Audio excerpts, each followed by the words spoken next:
नमस्कार विद्यार्थी मित्रांनो, वर्ग 12वा विषय OCM यामध्ये प्रकरण क्रमांक 4 व्यावसायिक सेवा यामधली पहिली सेवा आहे बँकिंग।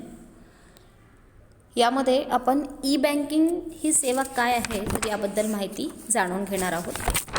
तर ई बँकिंग म्हणजेच काय तर इलेक्ट्रॉनिक बँकिंग। ई बँकिंगला आभासी बँकिंग असं सुद्धा म्हटलं जातं, कारण ई बँकिंग जे आहे तर हे संगणक किंवा इलेक्ट्रॉनिक क्षेत्रातील एक विकासाचं फलित आहे। म्हणजे यामध्ये मोठ्या स्वरूपामध्ये विकास झालेला आपल्याला पाहायला मिळतो, म्हणून त्याला विकासाचं फलित आहे असं म्हटलेलं आहे। ई बँकिंग अंतर्गत बँकिंग कार्याचं संगणकीकरण केलं जातं। ई बँकिंगचे काही घटक आपल्याला खाली दिलेले आहेत, त्याबद्दल आपण माहिती जाणून घेऊ। कोणते कोणते घटक यामध्ये समाविष्ट आहे ई बँकिंग सेवामध्ये तर याबद्दल आपण माहिती जाणून घेऊ। पहिला घटक आहे ते म्हणजे स्वयंचलित नगद प्रदान सुविधा, ज्याला आपण ATM असं म्हणतो, ऑटोमॅटिक टेलर मशीन। त्यालाच मराठीमध्ये म्हणतात स्वयंचलित नगद प्रदान सुविधा। तर हे जे आहे ATM म्हणजे स्वयंचलित नगद प्रदान सुविधा, हे पैसे काढण्यासाठी किंवा जमा करण्यासाठी ग्राहक स्वतः याचा वापर करत असतो। यामधून आपण पैसे काढूसुद्धा शकतो, त्याचबरोबर पैसे जमासुद्धा करू शकतो। तसेच विविध सुविधांसाठी जसं की शिल्लक नगद चौकशी करण्यासाठी किंवा पैसे हस्तांतरण करण्यासाठी किंवा धनादेश पुस्तकाची मागणी करण्यासाठी किंवा खातं विवरणासाठी देखील याचा उपयोग या ठिकाणी होत असतो। आज रोख स्वीकृती यंत्राद्वारे रोख रक्कम खात्यामध्ये जमा करण्याची सुविधा देखील या ठिकाणी उपलब्ध आहेत। या ठिकाणी जे ATM आहे तर ATMमधून 24 तास पैसा आपल्याकडे आपण 24 तास ही ATMद्वारे सेवा पुरवली जाऊ शकते। म्हणजे या ठिकाणी आपण या ATM कार्डचा वापर करून कोणत्याही वेळेला पैसे नगद काढू शकतो। त्याचबरोबर जर तुम्हाला जमा करायचं असेल, पैसे जर तुम्हाला हस्तांतरण करायचे असेल, तुम्हाला जर धनादेश पुस्तकासाठी मागणी करायची असेल किंवा तुम्हाला तुमचं अकाउंट विवरण जर तुम्हाला बघायचं असेल तर यासाठी सुद्धा ATM हे मदत करतं। आज जर आपण बघितलं तर रोख स्वीकृती यंत्राद्वारे म्हणजे कॅश डिपॉझिट मशीन जी आहे तर याद्वारे रोख रक्कम खात्यामध्ये जमा करण्याची सुविधासुद्धा ATMद्वारे दिली गेलेली आहे। हा ई बँकिंगचा एक प्रकार आहे। त्यानंतर आहे क्रेडिट कार्ड। क्रेडिट कार्ड हा एक प्लास्टिक पैसा म्हणून आपण त्याचा वापर करतो। क्रेडिट कार्ड म्हणजे पेमेंट कार्ड होय। सदर कार्डाद्वारे कार्डधारक विविध बाबींसाठी पैसे खर्च करू शकतात। सुविधा देणारी बँक एक प्रकारचं तरल खातं तयार करून ग्राहकांना विशिष्ट पैसे वापरण्याची सुविधा देत असतं आणि या कार्डामुळे कार्डधारकास रोख रक्कम बाळगण्याची आवश्यकता नसते। या ठिकाणी क्रेडिट कार्ड जे आहे तर एक तरल खातं या ठिकाणी बँकेद्वारे उघडून बँक तुम्हाला क्रेडिट कार्ड प्रोव्हाइड करत असते आणि या क्रेडिट कार्डची लिमिट असते, त्या लिमिटपर्यंत आपण या कार्डाचा वापर करू शकतो। आपल्याला जर ऑनलाईन पेमेंट करायचं आहे तर आपण या ठिकाणी क्रेडिट कार्डचा वापर करून शोधन हे करू शकतो। आणि हे कार्ड असल्या कारणामुळे जो कार्डधारक आहे त्या व्यक्तीला सोबत रोख रक्कम बाळगण्याची कोणतीही आवश्यकता नसते। या क्रेडिट कार्डला प्लास्टिक पैसा असंही म्हटलेलं आहे। त्यानंतरचा तिसरा ई बँकिंग सेवा ते म्हणजे डेबिट कार्ड। ही सुद्धा बँकेद्वारे दिली जाते। आजकाल बहुतेक बँका त्याच्या खातेदारांनी खाते चालू करताच डेबिट कार्डची सुविधा त्यांना प्रदान करत असतात। जर त्यांनी करंट अकाउंट उघडलं असेल तर त्यांना या ठिकाणी डेबिट कार्डची सुविधा अनेक बँकांद्वारे दिली जाते। डेबिट कार्डाद्वारे रक्कम कार्डधारकाच्या खात्यामधून ताबडतोब अदा केली जाते। काही बँका ग्राहकांच्या गरजेनुसार वैयक्तिकृत कार्ड सुविधासुद्धा प्रदान करत असतात। या ठिकाणी त्यांच्या जे खातेधारक असतात तर या कार्डधारकांच्या खात्यांमधून ताबडतोब ती रक्कम अदा केली जाते आणि काही बँकाच्या आहेत तर या ग्राहकांच्या गरजेनुसार त्यांना वैयक्तिक कार्डसुद्धा उपलब्ध करून देत असतात, त्यांना प्रदान करत असतात।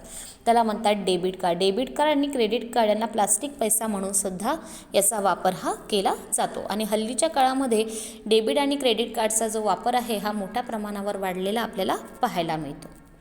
त्यानंतर चौथा आहे ते म्हणजे रिअल टाईम ग्रॉस सेटलमेंट, ज्याला RTGS सुविधा असं म्हणतात। ही सुविधासुद्धा बँकिंगद्वारे दिलेली एक सुविधा आहे। RTGS म्हणजे रिअल टाईम ग्रॉस सेटलमेंट तत्काळ निधी हस्तांतर प्रणाली सुविधा होय। या सुविधेमध्ये तत्काळ आणि स्थूल आधारावर एका बँकेमधून दुसऱ्या बँकेत निधी हस्तांतरण होत असते। म्हणजे एका बँकेमधून दुसऱ्या बँकेमध्ये निधी हा हस्तांतरण होत असतो, ट्रान्सफर होत असतो। ही बँकिंग प्रणालीमधील सर्वात वेगवान निधी हस्तांतरणाची सुविधा आहे। ही बँकिंग प्रणालीमधली सर्वात स्पीड आणि सर्वात वेगवान अशी ही सुविधा आहे जी एका बँकेच्या शाखेतून दुसऱ्या बँकेच्या शाखेमध्ये निधी हस्तांतरण करता येते. तात्काळ सुविधेमध्ये म्हणजे रिअल टाईममध्ये व्यवहार कोणत्याही प्रतीक्षा कालावधीच्या अधीन नसतो. प्रक्रिया पूर्ण झाल्यानंतर व्यवहार त्वरित पूर्ण केले जातात.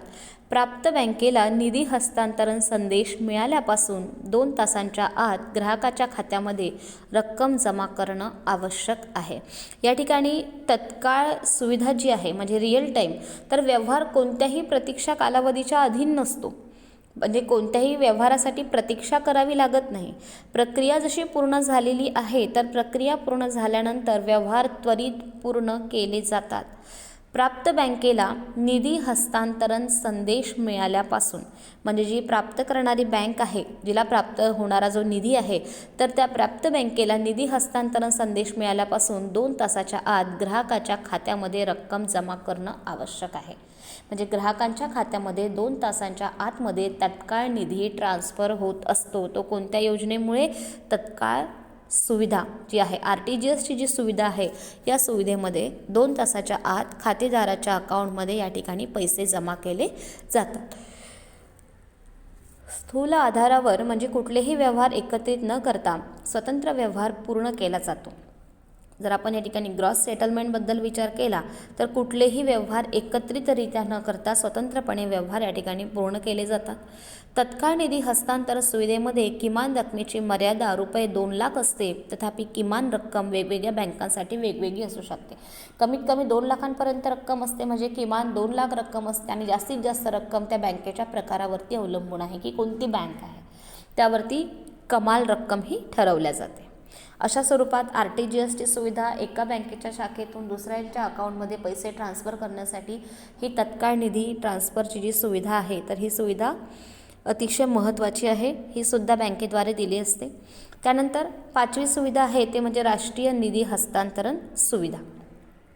या प्रणाली अंतर्गत निधी एका शाखेतून दुसऱ्या शाखेमध्ये किंवा एका बँकेतून देशातील दुसऱ्या बँकेत हस्तांतरित केला जातो.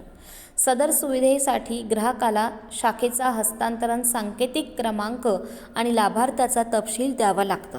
या ठिकाणी ही जी सुविधा आहे राष्ट्रीय निधी हस्तांतरण सुविधा, तर ही जी प्रणाली आहे, तर या प्रणाली अंतर्गत निधी एका शाखेतून दुसऱ्या शाखेमध्ये किंवा एका बँकेमधून देशातील दुसऱ्या बँकेमध्ये सुद्धा आपण निधी ट्रान्स्फर करू शकतो. म्हणजे देशामधली दुसरी कोणतीही बँक असेल तरी त्या ठिकाणी आपण पैसे हस्तांतरण करू शकतो. त्या सुविधेला म्हणतात राष्ट्रीय निधी हस्तांतरण सुविधा. आणि या सुविधेसाठी आपल्या ग्राहकाला शाखेचा हस्तांतर सांकेतिक क्रमांक आणि लाभार्थ्याचा तपशील द्यावा लागतात. म्हणजे त्या बँकेचा जो सांकेतांक क्रमांक आहे तो आणि लाभार्थ्याचा जो तपशील आहे, जी माहिती आहे, तो या ठिकाणी द्यावा लागतो. निधी हस्तांतर व्यवहार हे ठराविक वेळेमध्ये होतात. उदाहरणार्थ या प्रणालीमध्ये हस्तांतरण विनंत्या या अर्ध्या तासाच्या भागात पार पाडल्या जातात. अर्ध्या तासामध्ये या ठिकाणी व्यवहार केले जातात. म्हणजे ज्या विनंत्या आलेल्या आहे मनी ट्रान्स्फर करण्यासाठी, तर त्या विनंत्या अर्ध्या तासाच्या आत या ठिकाणी पार पाडल्या जातात. आठवड्यातील सर्व कामकाजाच्या दिवशी सकाळी 8 वाजल्यापासून संध्याकाळी 7 वाजेपर्यंत अर्ध्या तासाच्या 24 भागांमध्ये हस्तांतरण पार पडतं. आपण जर आठवड्याभराचा जर या ठिकाणी विचार केला तर आठवड्यातील सर्व कामकाजाच्या दिवशी म्हणजे शनिवारला बँकेला हाफ डे असतो, तर आठवड्याभरामध्ये जेवढे दिवस कामकाज चालतं तर त्या कामकाजाच्या दिवशी सकाळी 8 वाजल्यापासून तर संध्याकाळी 7 वाजेपर्यंत अर्ध्या तासाच्या 24 भागांमध्ये हस्तांतरण पार पाडलं जातं. म्हणजे सकाळी 8 ते संध्याकाळी 7पर्यंत या ठिकाणी म्हणजे जवळजवळ 12 तास, तर 12 तासामध्ये अर्ध्या तासाच्या याच्याने 24 भागांमध्ये हस्तांतरण हे पार पाडल्या जातं. राष्ट्रीय निधी हस्तांतरण आणि तत्काळ निधी हस्तांतरण यामधील मुख्य फरक असा आहे की तत्काळ निधी हस्तांतरण प्रणालीमध्ये हस्तांतरण तत्काळ होतं, तर राष्ट्रीय निधी हस्तांतरणामध्ये सर्व विनंत्या एकत्रित करून व्यवहार पार पाडले जातात. आता जर आपण बघितलं की तत्काळ निधी हस्तांतरण आणि राष्ट्रीय निधी हस्तांतरण हे दोघं तर सारखेच आहे, कारण एका अकाउंटमधून दुसऱ्या बँकेच्या अकाउंटमध्ये पैसे ट्रान्स्फर केले जातात. मग आपण म्हणू की हे दोन तर सारखेच आहे. पण यामध्ये फरक हा आहे की तत्काळ निधी हस्तांतरणामध्ये काय होतं, तर आपण तत्काळ पैसे ट्रान्स्फर करू शकतो. म्हणजे तात्काळ निधी हस्तांतरण या प्रणालीमध्ये केलं जातं. तर राष्ट्रीय निधी हस्तांतरणामध्ये काय होतं, तर सर्व विनंत्या एकत्रित करून व्यवहार पार पाडले जातात. तत्काळ निधीमध्ये पर्सनली व्यवहार पार पाडले जातात आणि या ठिकाणी राष्ट्रीय निधी हस्तांतरणामध्ये सर्व विनंत्या एकत्रित करून या ठिकाणी व्यवहार पार पाडले जातात. हा या दोघांमधला फरक आहे. त्यानंतर आहे 6वा प्रकार, तो म्हणजे नेट बँकिंग आणि मोबाईल बँकिंग. हा सुद्धा ई बँकिंगचा एक प्रकार आहे. नेट आणि मोबाईल बँकिंगची सोय उपलब्ध झाल्यानंतर ग्राहक संगणक, लॅपटॉप, मोबाईल इत्यादी संसाधनांच्या मदतीने व्यवहार करण्यास सक्षम आहेत. सदर सुविधा ग्राहकाला विविध व्यवहार तपासण्यास किंवा करण्यास सक्षम करतं. मोबाईल किंवा भ्रमणध्वनी बँकिंगमध्ये भ्रमणध्वनीच्या सहाय्याने सेवांचा वापर करणं. या सुविधेसाठी ग्राहकाला बँकेत नोंदणी केल्यानंतर विशिष्ट क्रमांक मिळतो. ग्राहकांना भ्रमणध्वनीवरून शिल्लकीची विनंती, निधी हस्तांतरण, धनादेश थांबवण्याची सूचना, धनादेश पुस्तिका विनंती इत्यादी व्यवहार करता येतात. आता या ठिकाणी आहे नेट बँकिंग आणि मोबाईल बँकिंग. तर हे दोन जे आहेत हे सुद्धा ई बँकिंग सेवांचे काही प्रकार आहेत. तर या ठिकाणी नेट बँकिंग किंवा मोबाईल बँकिंग ही जी सोय आहे, ही सोय ग्राहकाला उपलब्ध झाल्यानंतर ग्राहक संगणक असेल किंवा लॅपटॉप असेल किंवा मोबाईल असेल तर या संसाधनांच्या मदतीने तो व्यवहार पार पाडत असतो. आपले व्यवहार तो सक्षम करण्याचा प्रयत्न करतो. ही जी सुविधा आहे, सदर सुविधा, तर ही ग्राहकाला विविध व्यवहार तपासण्यासाठी सक्षम करत असते. मोबाईल बँकिंग आहे किंवा भ्रमणध्वनी आहे, तर या भ्रमणध्वनीच्या सहाय्याने सेवांचा वापर या ठिकाणी करणं शक्य होतं आणि या सुविधेसाठी ग्राहकाला बँकेमध्ये नोंदणी केल्यानंतर विशिष्ट क्रमांक मिळत असतो. बँकेमध्ये आपल्याला आधी नोंदणी करावी लागते. ही नोंदणी केल्यानंतर विशिष्ट क्रमांक या ठिकाणी मिळतो आणि तो क्रमांक मिळाल्यानंतर ग्राहकाला भ्रमणध्वनीवरून शिल्लकीची विनंती, जसं किती शिल्लक आहे, त्याचबरोबर निधी हस्तांतरण जर करायचं असेल किंवा धनादेश थांबवण्याची सूचना जर बँकेला द्यायची असेल किंवा धनादेश पुस्तकासाठी म्हणजे चेकसाठी जर विनंती करायची असेल तर इत्यादी व्यवहार या नेट बँकिंग किंवा मोबाईल बँकिंगद्वारे पूर्ण केले जातात. त्यामुळे ई बँकिंगचा हा एक प्रकारसुद्धा महत्त्वाचा आहे. त्यानंतर 7वा प्रकार आहे ते म्हणजे तत्काळ पैसे देयक सुविधा. त्याला इन्स्टंट मनी पेमेंट सिस्टीम असं म्हणतात. ही सुविधा ग्राहकांना इतर कोणत्याही बँक खात्यात त्वरित निधी हस्तांतरित करण्यास सुविधा उपलब्ध करून देत असते. आता हा जो प्रकार आहे तत्काळ पैसे देयक सुविधा, इन्स्टंट मनी पेमेंट सिस्टीम, तर ही तत्काळ जर तुम्हाला निधी बँक खात्यामध्ये वर्ग करायची असेल, ट्रान्सफर करायची असेल तर ही निधी हस्तांतरित करण्याची सुविधा बँकेद्वारे उपलब्ध करून दिलेली आहे. तर या ठिकाणी आपण ई बँकिंग सेवा याचे काही प्रकार किंवा काही घटक या ठिकाणी बघितले. यामध्ये आपण स्वयंचलित नगद प्रदान सुविधा म्हणजे ATM बद्दल माहिती जाणून घेतली. दुसरं म्हणजे क्रेडिट कार्ड याच्याबद्दल माहिती जाणून घेतली. त्यानंतर डेबिट कार्डबद्दल माहिती आपण जाणून घेतलेली आहे. त्यानंतर RTGSची जी सुविधा आहे, रिअल टाईम ग्रॉस सेटलमेंट काय आहे हे सुद्धा आपण बघितलं.